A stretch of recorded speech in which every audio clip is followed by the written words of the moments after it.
Every single day that you wake up, there's an opportunity. There's an opportunity that day to be the best that you can be that day. The best doesn't mean that you need to compare yourself to another person. The best means with what you have today, with your mindset, with your attitude, with your energy, with your thought processes, can you give your best to the day? Now, here's the trick. Sometimes your best won't be a mirror of what your best was, let's say last Thursday or last Tuesday. Your best is always changing. It's always changing. But if you wake up every day with the mindset of, okay, I just got to give myself to the day.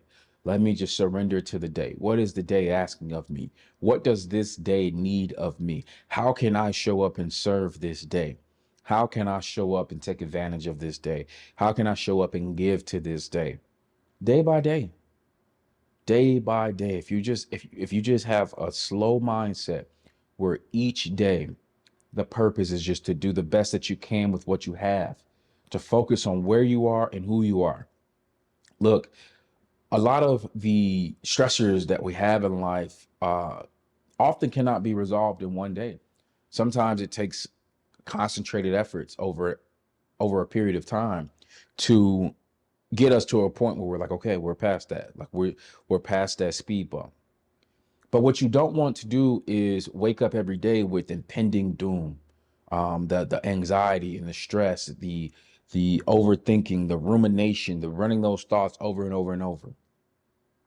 You're aware of what the problem is. You're aware of the shortcoming. You're aware of what you need to get through or you need to get over. And so now all you can do is take it day by day.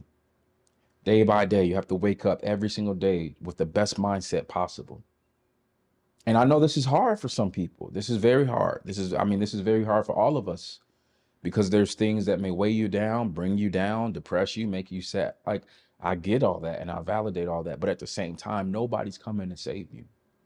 Nobody's about to save me. No one's going to save you. We have to do the best that we can with what we have. We have to do the best that we can with who we are. We have to do the best that we can with where we are. Now, there's something that I like to use to get my best, to get the best out of life, and that's just the law of attraction. It's very simple, the law of attraction, right? Expecting a certain outcome, attracting a certain outcome, living in a vibrational frequency to get a particular outcome, living in a way that almost guarantees a particular outcome, living in a way that creates more of what you want and less of what you don't want. I mean, if you think about it, life is really just a bunch of things you want and don't want. It's just a bunch of emotions and stories and ideas. Some you want, some you do not want. And so if we can just tap into the mechanism of the law of attraction, there's a lot that we can access by remembering and honoring and being acutely aware of the fact that at all times you are attracting something, whether you realize it or not, whether you want to accept it or not. The law of attraction is always working. If you want a challenge, here's a simple challenge with you, a low stakes challenge that can give you the result, that can give you the awareness. I want you to go to a high end either resort or hotel or just a high end area in your city where perhaps there's a lot of business happening. There may be dinners happening. Maybe there's meetings. But I want you to look like a bum. I want you to put on your sweatpants and your flip flops that have holes in them. Don't do your hair. No makeup. No hats. No accessories. I mean, just go look like a bum. Right? Do that on a Friday night. Okay, now the next Saturday, the following day, I want you to go. If you're a guy, put on a suit. If you're a woman, put on a nice dress. Do your hair. I mean, put on your nice perfume, your nice cologne. If you have like a nice watch you like, put on a nice watch. Put on your loafers if you're a guy. Make yourself look really good, presentable. Have some business cards ready. Before you go, maybe have a little dance party as you're getting ready. listen to some music, dance, or maybe have a comedy playing in the background so you're laughing. Which version of you do you think? I mean, and let's just say you're looking to get new clients and make more money, or let's say you're looking to find the love of your life, or let's just say you just moved to this place and you want to make friends. I mean, which version of you do you think is going to get the best results? Now, of course, there's going to be those outliers, and there's people that are going to say, oh, well, I can just wear my sweatpants anywhere and create all these millions of dollars. Okay, we're not talking about outliers. If you're an outlier, good for you. You don't even need to hear this video if you're an outlier, because everything for you in your life probably works that way, where no matter what's happening, you have success, luck, advantages coming to you. Maybe you're an outlier and you've already tapped into this energy. But the rest of us, we want to sit with this. I'm curious if the version of you that you invested into, the version of you that you invested into, I'm curious to know if that version of you would likely yield the best results or the nearest outcome to what you envisioned. I'm willing to bet that the version of you that was intentional about showering, taking care of yourself, putting on your favorite outfit, intentionally going to this place with an intention, making sure that you have on your favorite hairstyle, haircut, a smile, some good energy, whether it's dancing energy or laughter energy or focused business energy. I'm willing to bet that that version of you would yield a closer result to what you imagine. But that takes effort. That takes effort. That takes you getting your mind right, your physical right, your spirit right. That takes you getting your energy right. That takes you getting clear on what mindset you're going. That's hard to do. It's very difficult to do because a lot of people are looking for the easiest way to do things. And there's nothing wrong with that. Our brain likes to make shortcuts. So we're looking for the easiest way to do something. So the easiest way might be your little tank top and some sweatpants. That might be easy. But does that get you what you want? And see, and that's the difference between average and being elite. Average will always do what's easy. Average will always do what's easy. That's why average is average, because average is looking for what's easy. What is easy? Oh, I can just get a C on this. That's good. That's average. That's passing. That's good enough. You're right. Good for you. But those of you who want to play life at a higher level, you can't look for easy. You can't settle for average. You have to demand greatness from yourself. You have to demand from yourself that, yes, I'm going to be in alignment with how I look, with how I think, with how I smell, with how I talk, with how I show up. I'm going to take care of all the bases. I'm going to use the law of attraction to make sure that when I enter this room, not only does my smile enter this room, but my energy, but everything about me. I'm omnipresent in this room. Everything about me is here. They see me. They acknowledge me. Even if they don't speak to me, they feel me. They feel my presence. I'm sure you guys have felt that before in your own life and observing other people. I'm sure you've been in a room with someone, a stranger you've never met, and you can't keep your eyes off them. You just keep looking at them. You keep peeking over. You're like, oh, okay, what's she doing? What's he doing?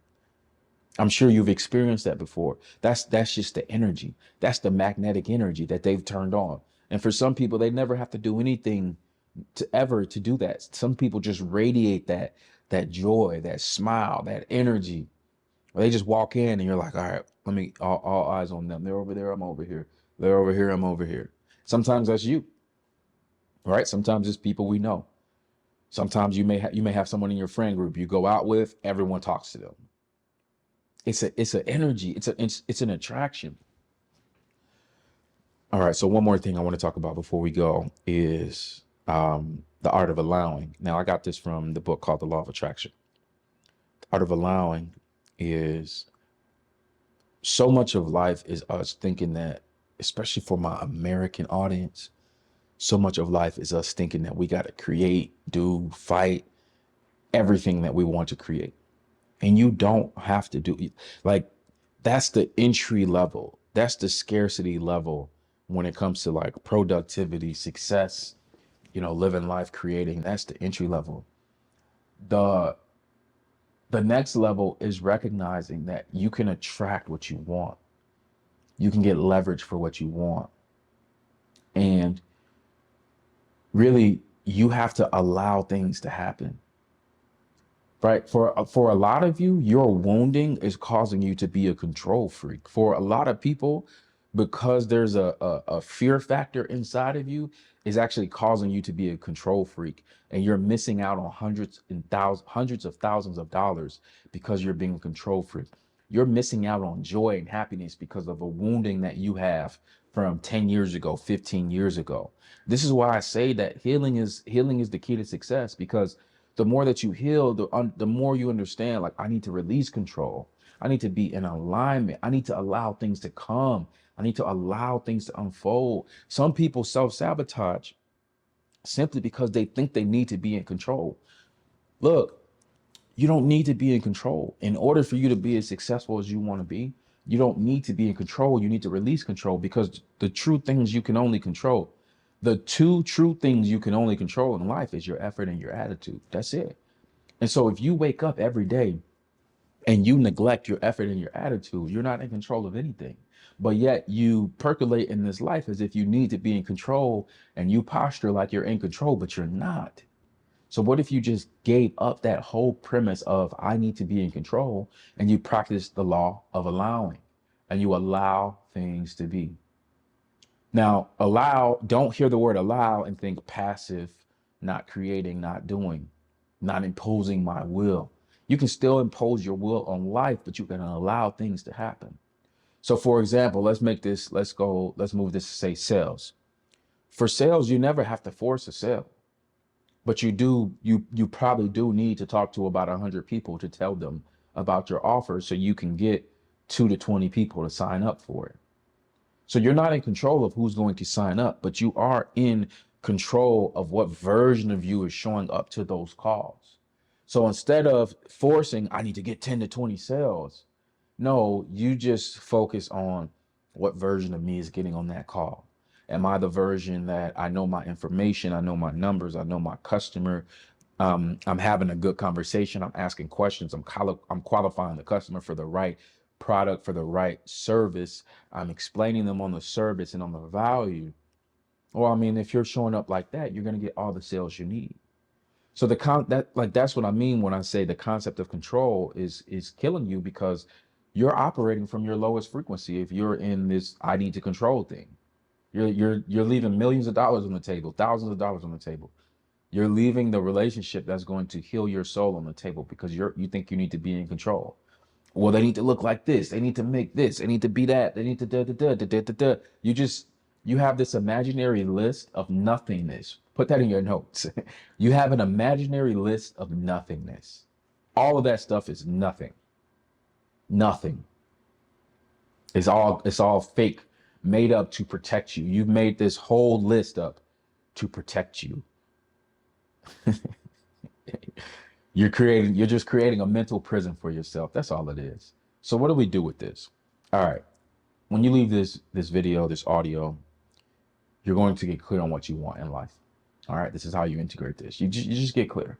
It doesn't have to be your whole life. It could just be 3 months. Just say the next 3 months. From here for the next 3 months, 90 days. What do I want the next 90 days? What am I willing to invest in the next 90 days? And just pick one thing. Just pick one thing. What am I willing to invest in for the next 90 days? It can be one simple thing. It doesn't have to make you money. It could just be one simple thing. It could be a bedtime. It could be drinking a gallon of water. It could be making breakfast every morning. It could be slowing down and journaling before bed. It could be praying every day. It could be practicing your Spanish lesson. It could be going to the gym every day. It could be listening to an audiobook every day. You and your partner, if you guys have had intimacy things, maybe it could be to go for a walk every day together, hold hands. Pick one thing. Maybe if you're a college student, you study, you go to the library for an hour every day, no matter what. Just pick one thing. That's all you got to do. Pick one thing and start at the end. Focus on, okay, after 90 days, this is what I'm creating. This is what I'm doing. This is what I'm manifesting. This is what I'm calling for. This is what I'm allowing. And then please get out of your own way. Get out of your own way. The story, whatever story you keep telling yourself, nobody cares. Well, this person did this to me, and this person said this, and this person didn't do this, and this person didn't do this, and back in 1997, blah blah blah, da, and 2008, da da da da da, and then I remember in 2008, 2018, somebody said, "Who cares? It's over. Your past it's done. It's all over. How long are you going to stay in those stories? Who cares? I do not care. You do not need to care anymore. It's over. The past is done. All you have is today. So now you got to wake up and allow things to happen for you. You know what? I'm going to allow this man to open the door for me. You know what? Every time I go to this store, it's always full. I'm going to allow there to be a parking spot right where I need it to be. Damn, I'm always late for work. You know what? I'm going to allow myself enough time to get there. I'm going to allow myself enough time to get there. I haven't made enough money today. You know what? I'm going to allow myself to put myself in a position to make enough money today. You know, I'm not eating the meals I need to be eating. My food is inconsistent. You know what? I'm going to allow myself to meal prep today so I can be consistent. I'm going to allow myself. And so as you begin to use the word allow in your vocabulary, what you're actually doing is deleting the self-sabotage, because the self-sabotage is what's keeping you out of alignment from getting the things that you want in life. So when it comes to talking about the success you want or the things that you want to create in life, ultimately, the only thing you're actually in competition with is the version of you that self-sabotages. That's it. And so how you compete with and battle this version of you who self-sabotages is you have to fully integrate that person, and you have to fully acknowledge that part of you that you know that there is a part of you that's going to sabotage because he or she might be drinking alcohol when they're not supposed to. Maybe you're staying up later than you're supposed, whatever it may be. Maybe you're raising your voice at your kids and you said you would be nicer and kinder. What is it? All you have to do for the next 90 days is compete with that version of you. That's it. And so it's truly just a competition between your highest self and the version of you that's going to self-sabotage. But you have to frame it that way. And the version of you that's going to self-sabotage, that's the version of you that's keeping you weak. That's the version of you that's keeping you small. That's the version of you that's keeping you broke. That's the version of you that's keeping you out of whatever it is that you want. And so it's simple. You hear a message like this, and then you just say, you know what? Let's integrate this. Let's just integrate it. Like, come on. Me, you, look in the mirror. You, me, you, the version of that keeps self-sabotaging. Come here. Bring your ass over here. Come on. Because I don't have time to play with you right now. For the next 90 days, we're focused. And then 90 days is enough time. Repetition rewires the brain. So 90 days is enough time for you to practice and practice and practice and practice, practice. Allow, attract, allow. You mess up. Okay, no story necessary. Forgive yourself, acknowledge it, hold yourself accountable, hold yourself to that new standard, get back to it. Allow, attract. You mess up, repeat the cycle. Hey, come on, stop. Okay, over the next 90 days, you maybe mess up 3 to 4 times, but your progress is actually like this the whole time. It goes up, it goes up, it goes up. This is how you use the law of attraction. This is how you use the law of allowing. This is how you get in alignment with the mindset that you want. This is how you call your highest self forward. This is how you release the version of you that self-sabotages. The stories, you got to release those stories, those old stories about what so-and-so didn't do, about what your cousin did, about what your mom didn't do. It's time to release that. You're grown now. It's time for you to live in your highest self, your highest energies. You're done with all that. You're done with all that. After you hear this message, you cannot go back to that old version of you, because this is rewiring your brain to recognize that you need to live in alignment with your highest version, the version of you. And that doesn't mean hide scars or pain or wounds. That's not what that means. You're integrating all pieces. You're integrating all of you, but you're consciously choosing to wake up every day as the highest version of you. Because all you have is the day. You cannot go back to 1999, 1989, 1979, 2009.